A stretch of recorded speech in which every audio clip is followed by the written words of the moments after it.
Okay, this is for sniper.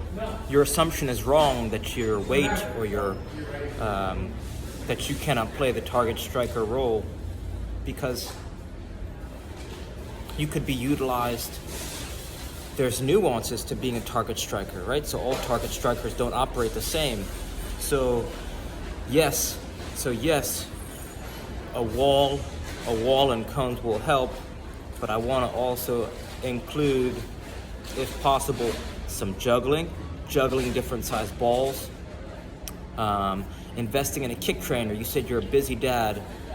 Using a kick trainer is going to help you cram thousands of touches, right? Months of training into days or weeks compared to months, right? You can cram months of training into days or weeks with a kick trainer. And this is because a kick trainer, it's portable and it's lightweight. So for $24, right, my favorite is the SKLZ Solo Kick Trainer on Amazon.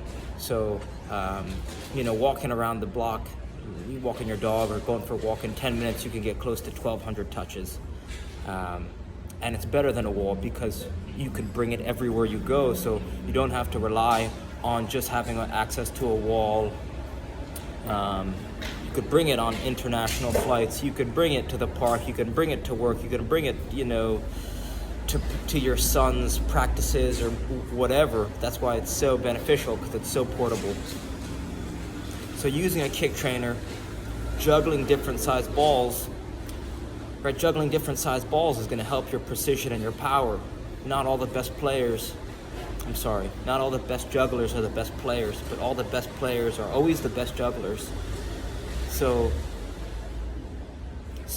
different juggling patterns with different size balls is really going to help you excel in the target as a target striker, because no matter where the ball gets played, if it gets played up here, if it gets played up here, if it gets played at your shin, you're going to be hyper adaptable. You're going to be able to adjust. And if you really work in your juggling, even a few minutes a day, you're going to be able to deal with the ball. And since you have this awareness from juggling, you're going to be able to make great decisions and put, pepper the goalkeeper with good shots. Since you said you're just coming back from soccer from a hiatus, you might want to invest in search how to make an RMT rope. And the reason is because it's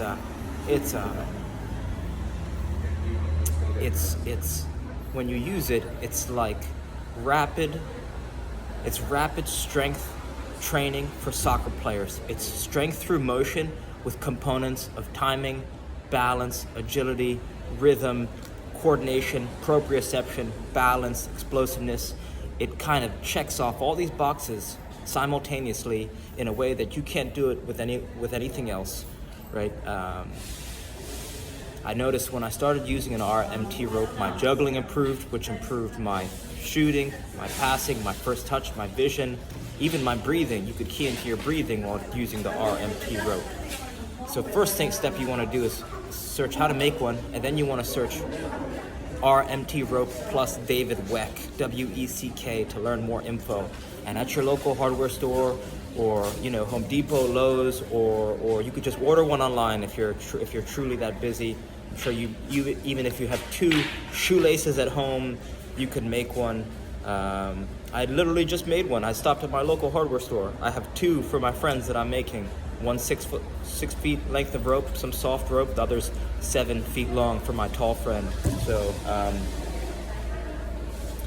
and I'm not going to say anything else about it, because until you feel the power of the RMT rope, you won't be able to.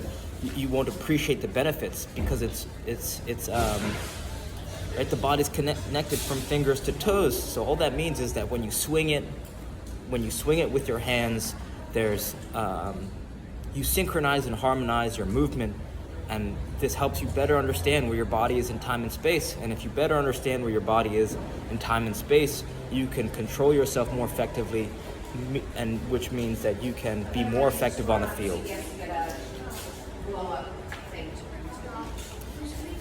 So that's it. Oh, and dribbling. You said you wanted some dribbling tools, or some dribbling sequences, or some training. Invest in a size 1 ball. Investing in a size 1 ball is important because Because if you're playing on a field with a size 5, if you can work on your ball mastery skills and drills with a size 1 ball, you're going to have a competitive advantage when you go to use a size 5, right? Because a size 1 is more challenging than a size 5, so it's possible to start to bring a size 1 ball everywhere you go. There's also a dribbling sequence from my former trainer. His name is Tom Turnbull. It goes like this. With one foot you go outside, outside, inside, outside, inside. That last touch comes across the body and you do the same sequence again. Outside, outside, inside, outside, inside. Repeat it. Outside, outside, inside, outside, inside. You want to go slow in the beginning when you're doing this sequence. I understand you're a former player, but take this sequence slow, right? Over and over and over and over for a few minutes. Start with 1 minute. Outside, outside, inside, outside, inside. Outside, outside, inside, outside, inside. You want to say it out loud when you're doing it and go slow in the beginning, right? Slow is smooth, smooth is fast. And that's what my ideal rotation looks like, using that dribbling sequence, juggling, using a kick trainer to work on your passing and shooting and your first touch, and then switching between the RMT rope, right? If you can do small rotations of those 3 things, even if for a minute a day, 2 minutes a day, 5 minutes a day, develop the habit, you're gonna see a rapid improvement in everything, and everything's gonna improve. The last thing I'll follow up with, and I know this is a lot of info, is search How to Breathe by Dr. Vranich, Vranich. She will completely change your life just by a new breathing technique. It's changed my life. I wish I knew it 25 years ago.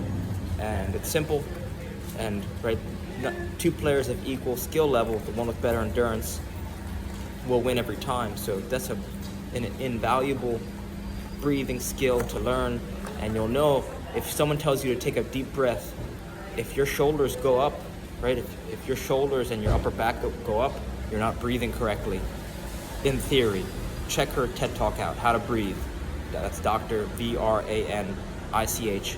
And try some of these things. Hopefully they help, and reach out with any questions. All right, thank you.